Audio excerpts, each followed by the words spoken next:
بس ہم لوگوں کی زندگی صحیح گزر رہی ہے، بس گزر رہی ہے. تمہارے بیان سے مجھے کوئی اعتراض نہیں ہے، لیکن تم یہ کہو کہ اسلام اس کو بری نظر سے نہیں دیکھتا، ہمیں اس جملے پر اعتراض ہے. بس تم ننگا ناچ ناچو، ننگی ہو کر گھومو، مجھے کوئی فرق نہیں پڑتا میرے اوپر، لیکن جب اسلام سے جوڑنے کی کوشش کروں گی اپنے اس گھناؤنے کردار کو، اس کریکٹر کو جب اسلام سے جوڑو گی تو ہم مدافعت کے لیے اپنی آواز اٹھائیں گے. اس کے لیے چاہے میڈیا ہمیں ننگا کرے، چاہے جو بھی کرے، ہم سب کی سنیں گے، لیکن ہم اسلام کی آواز کو بلند کریں گے اور بتائیں گے کہ غلط کیا ہے. یا ایھا الذین آمنوا اتقوا اللہ حق تقاتہ، بات یہاں سے نکلتی ہے اور اللہ کے حضرت عمر فاروق کی آنکھوں میں آنسو آ جاتے ہیں کہ ایک چرواہے کے اندر بھی اللہ کا یہ ڈر ہے، اللہ کا یہ خوف ہے. دوسرے دن آتے ہیں اور اس کے مالک کو حکم دیتے ہیں کہ اپنے غلام کو لے کر دربار میں آؤ. غلام کا مالک اپنے غلام کو لے کر دوسرے دن عمر فاروق کے دربار میں جاتا ہے. غلام نے دیکھا یہ تو کل ہمیں جنگل میں ملے تھے، آج ہمیں ڈنڈے ماریں گے، کوڑے ماریں گے، کل ہم نے ان کو بکری نہیں بیچی، کل ہی ہم سے ایک بکری مانگ رہے تھے، اور آج یہ تو امیر المومنین ہے، یہ تو امیر المومنین ہے. حضرت عمر فاروق نے مالک سے کہا کہ تمہارا غلام میں خریدنا چاہتا ہوں، بتاؤ کتنے میں بیچو گے؟ اس نے کہا امیر المومنین میرا غلام بڑا نیک ہے، اللہ والا، میں اس کو نہیں بیچ سکتا. حضرت عمر فاروق نے کہا دیکھو اس کو مجھے ضرورت ہے، میں تمہیں اس کی ڈبل قیمت دوں گا، جو لوگ اس کی قیمت دے رہے ہوں اس سے ڈبل قیمت میں تمہیں دے دوں گا، لیکن مجھے اس غلام کی ضرورت ہے. مالک کو لالچ آ گیا کہ جب ڈبل قیمت مل رہی ہے تو اس کو دے دو، ہم اتنے میں تو 2 غلام خرید لیں گے. ڈبل قیمت لے کر حضرت عمر فاروق نے اس غلام کو خرید لیا. اب اس غلام کا ڈر اور بڑھ گیا کہ اب تو میں عمر فاروق کا غلام ہو گیا، اب یہ مجھے کل کی سزا نہ دیں، کہیں مارے نہیں. حضرت عمر فاروق ان کو اپنے گھر پہ لاتے ہیں.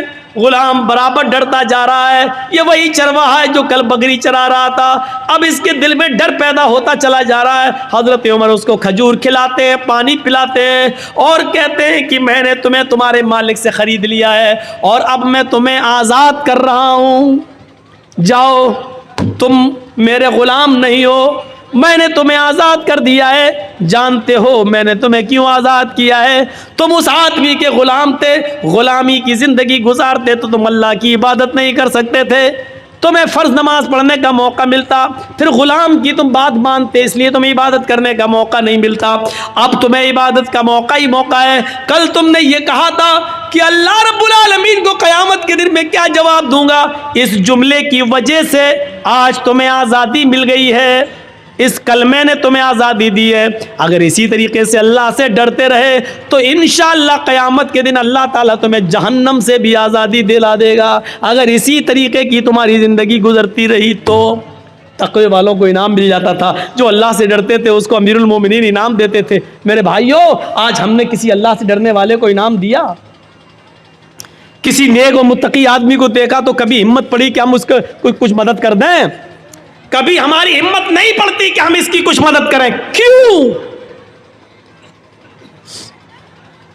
مدد کرنے کی ہمت نہیں پڑتی. آپ نے دیکھا ہوگا ایک لڑکا ہے، اس کا باپ انتقال کر چکا ہے، اس کے پاس 1 بیگھہ زمین ہے. اب دیکھیے میں آپ کو کہاں لے جا رہا ہوں. اس کے پاس 1 بیگھہ زمین ہے، 1 بیگھہ زمین ہے، لیکن اچانک اس کی ماں کو کینسر ہوتا ہے. باپ اس کا انتقال کر چکا ہے، اس کے پاس بس 1 ہی بیگھہ زمین ہے. اس کی ماں کا علاج ہونا ہے، علاج کے لیے اس کو اپنی زمین بیچنا پڑ رہی ہے. اس زمین کی قیمت 2 لاکھ ہے. ہم گاؤں کے سرپنچ ہیں، ہم گاؤں کے مکھیا ہیں، ہم گاؤں کے پیسے دار ہیں، ہم گاؤں کے امیر آدمی ہیں. ہماری نظر خراب ہے، ہم اس زمین کو خریدنا چاہتے ہیں. ہمارے گھر سے لگی ہوئی ہے وہ زمین، اور ہمیں معلوم ہے کہ یہ بیچے گا کیونکہ اس کی ماں بیمار ہے.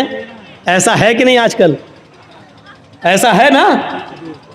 2 لاکھ کی زمین، ہمیں معلوم ہے اس کی قیمت 2 لاکھ کی ہے، لیکن اب ہمیں معلوم ہے کہ اس کا باپ نہیں ہے, ماں بیمار ہے, وہ علاج کرائے گا اور علاج کے لیے اس کو زمین بیچنا پڑے گی, لیکن اب تو وہ زمین کم داموں میں بھی بیچے گا. اب ہمیں امید ہے کہ 1.5 لاکھ میں مل جائے. وہ آدمی آتا کہتا کہ بھائی آپ کے گھر سے لگی ہوئی ہے, میری زمین ہے, میں اس کو بیچنا چاہتا ہوں. آپ نے کہا نہیں آیا, مجھے ضرورت نہیں ہے صاحب, میری ماں کی طبیعت خراب ہے, میں اس کے علاج کے لیے ٹاٹا ہاسپٹل جاؤں گا بمبئی, میں پٹنہ میں جا رہا ہوں, میں اس کا علاج کرانا چاہتا ہوں, میری زمین کی قیمت 2 لاکھ روپے ہے, تم لے لو. یہ آدمی کہتا ہے نہیں صاحب مجھے ضرورت ہی نہیں ہے, اور اگر تمہیں دینا ہی ہے تو 1.5 لاکھ کی دے دو, 1 لاکھ کی دے دو. ابھی تو زمین کی کوئی قیمت ہی نہیں, لاک ڈاؤن کے بعد زمین کی قیمت بڑھی کہاں رہی ہے, حالات ایسے ہی ہیں, مجبور آدمی ہے بیچارہ. اس نے کہا ٹھیک ہے لاؤ, 2 لاکھ کا مال ہے, 1.5 لاکھ دے دو. آپ نے 1.5 لاکھ روپے اس کو دے دی اور زمین لے لی. اللہ کی قسم 2 لاکھ کی زمین اس کی مرضی کے باوجود جو 1.5 لاکھ کی لی ہے, اس 1.5 لاکھ کے لینے کے باوجود اس نے چاہے جیسے دی ہو, اس کی رضامندی کے باوجود آپ نے جو 1.5 لاکھ میں خریدی ہے, آپ اس کے باوجود بھی ڈکیت کہلائیں گے, آپ بے ایمان کہلائیں گے, آپ یتیم کا حق مارنے والا کہلائیں گے, آپ مجبور کی مجبوری کا فائدہ اٹھانے والے کہلائیں گے. اللہ کے یہاں سماج میں تو یہ ہوگا نہیں صاحب وہ 1.5 لاکھ میں تیار تھا, اس نے دے دی, اس نے لے لی, وہ تو تیار تھا. قاضی شریح ایک گھوڑا خریدنا چاہتے تھے, بازار میں جاتے ہیں, گھوڑا دیکھتے ہیں, پوچھتے ہیں گھوڑے والے یہ گھوڑا کتنے کا ہے, اس نے کہا 400 درہم کا. قاضی شریح نے کہا کیا میں اس کو ذرا چلا کر دیکھ لوں, انہوں نے کہا دیکھ لو. قاضی شریح اس گھوڑے پر بیٹھتے ہیں اور جاتے ہیں, تھوڑی دور چل کے واپس آتے ہیں اور کہتے ہیں گھوڑے والے سچ بتا کہ تو کس مجبوری میں گھوڑا بیچ رہا ہے. اس نے کہا مجھے کوئی مجبوری نہیں ہے. کہا کہ پھر تو اتنا اچھا گھوڑا 400 درہم میں کیوں بیچ رہا ہے, تیرا گھوڑا چلا کر میں نے دیکھا تیرا گھوڑا 400 نہیں بلکہ 500 درہم کے لائق ہے. اس نے کہا قاضی صاحب آپ قاضی ہیں, حضرت علی نے آپ کو جج بنایا ہے, میرے قیمت 400 مانگی ہے, اگر آپ کو 500 درہم کا لگتا ہے تو 500 دے دیجئے, ورنہ میری طرف سے خوشی سے 400 ہیں, اگر آپ 500 دینا چاہیں تو مجھے کیا اعتراض ہوگا. قاضی شریح کہتے رکیے ایک مرتبہ اور چلا کر دیکھتا ہوں. اس گھوڑے کو انہوں نے دوبارہ چلایا اور آ کر کہتے ہیں آئے اللہ کے بندے سچ سچ بتا تجھے کیا مجبوری ہے. اس نے کہا مجھے کوئی مجبوری نہیں ہے. اس نے کہا مجھے کوئی مجبوری نہیں ہے. کہا پھر تو اتنا اچھا گھوڑا 500 درہم میں کیوں دے رہا ہے. اس نے کہا 500 میں نہیں 400 میں دے رہا ہوں, آپ 500 دینا چاہیں تو ٹھیک ہے. کہا نہیں یہ 500 سے بھی اوپر بلکہ 600 درہم کا گھوڑا ہے تیرا. اس نے کہا قاضی صاحب مجھے شرمندہ مت کیجئے, میری طرف سے 400 ہے, آپ مزید اگر اور دینا چاہیں تو میرے کچھ کام آ جائے گا, ورنہ میری طرف سے قیمت 400 ہے. قاضی شریح کہتے ہیں رک جاؤ ایک مرتبہ اور دیکھتا ہوں. ایک مرتبہ اور چکر لگاتے ہیں اور آ کر کہتے ہیں میرا دل اندر سے کہتا ہے کہ تو کسی مجبوری میں گھوڑا بیچ رہا ہے, تیرا گھوڑا 700 درہم کے لائق ہے, تو اس کو 400 میں کیوں دے رہا ہے.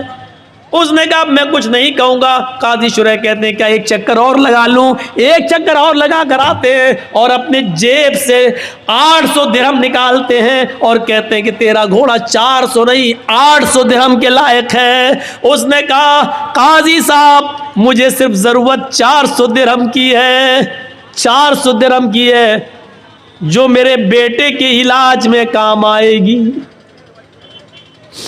قاضی شریح سمجھ گئے کہ یہ مجبوری میں بیچارہ بیچ رہا تھا, اور قاضی شریح نے اس گھوڑے کی صحیح قیمت لگائی اور 800 درہم دیے. میرے بھائیوں کبھی آپ کو ایسا بھی ہوا ہے کہ ایک آدمی جس کی ماں بیمار ہے 2 لاکھ کی زمین وہ بیچ رہا ہے, کبھی آپ نے سوچا کہ چلو 2 کی جگہ 2.25 دے دو, چلو 2.5 دے دو, بیچارہ اپنی ماں کے علاج میں کام کر لے گا. ہماری زمین تو 5-6 سال میں اور قیمت بڑھی جائے گی, لیکن اس کا تو کم سے کم ماں کا علاج ہو جائے گا. کبھی 2 لاکھ کی زمین کو 2,25,000 میں لینے کی کوشش کی آپ نے, کبھی 2.5 لاکھ دینے کی کوشش کی آپ نے, نہیں. 2 لاکھ کی زمین کو 1.5 لاکھ میں لینے والے تو ہزاروں مل جائیں گے.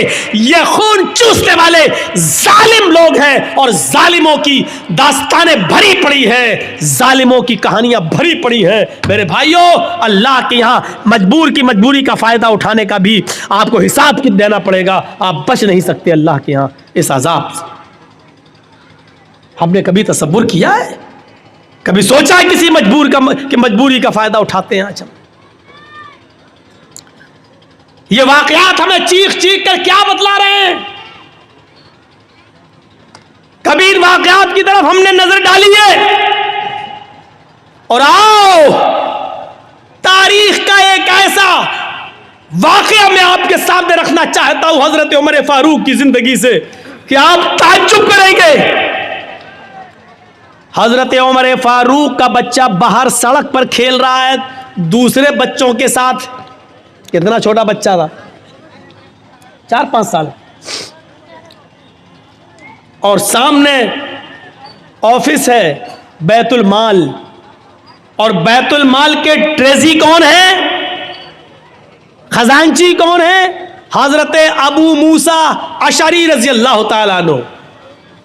حضرت ابو موسیٰ اشعری. حضرت ابو موسیٰ اشعری باہر نکلتے ہیں بیت المال کے آفس سے, دیکھتے ہیں کہ کچھ بچے باہر کھیل رہے ہیں اور وہ دکان سے کوئی چیز خرید کر کھا رہے ہیں, لیکن عمر فاروق کا بچہ کچھ نہیں کھا رہا ہے. باہر جب نکلتے ہیں تو 1 درہم پڑا ہے سڑک پر. 1 درہم پڑا ہوا ہے. 1 درہم 1 روپیہ, مان لو آج کے حساب سے 1 روپیہ. 1 درہم زمین پر پڑا, اس کو اٹھا لیا. یہ درہم کس کا ہوگا پتہ نہیں. وہ درہم حضرت عمر فاروق کے بیٹے کو دے دیا, لو بیٹا یہ لو, یہ بچے کوئی چیز کھا رہے ہیں تم بھی کھا لو.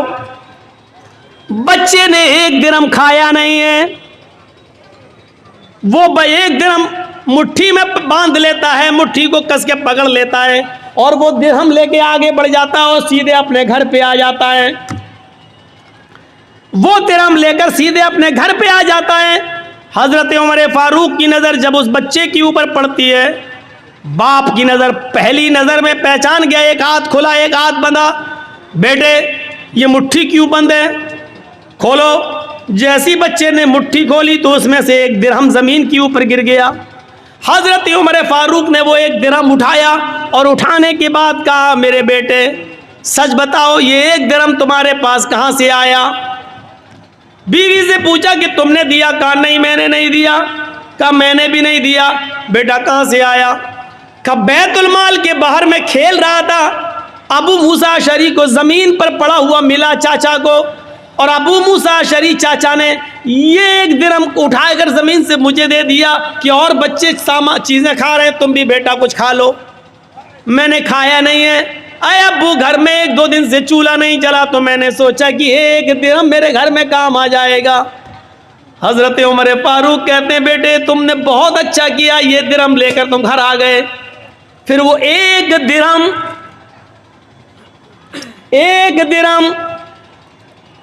10-20 بیگھے زمین پر ناجائز قبضہ کرنے والوں, بھو مافیا بننے والوں,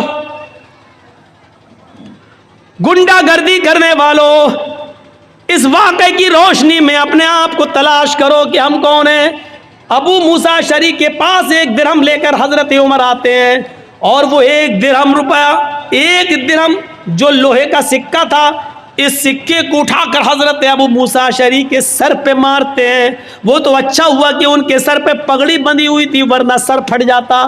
وہ 1 درہم ان کے سر پہ مارتے ہیں, پگڑی پہ لگتا ہے لیکن اتنی زور سے مارا تھا کہ پگڑی کے اوپر سے بھی وہ 2 درہم کا اثر ان کے سر میں ہوتا ہے, یعنی ان کو اس کی ہلکی سی چوٹ کا اثر سر کے اندر محسوس ہوتا ہے.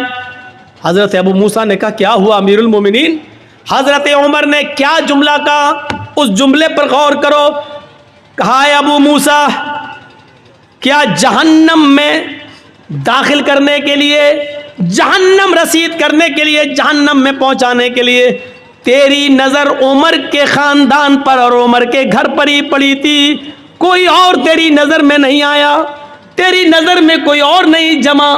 کیا جہنم پہنچانے کے لیے تیری نظر عمر کے گھر پر ہی پڑی تھی؟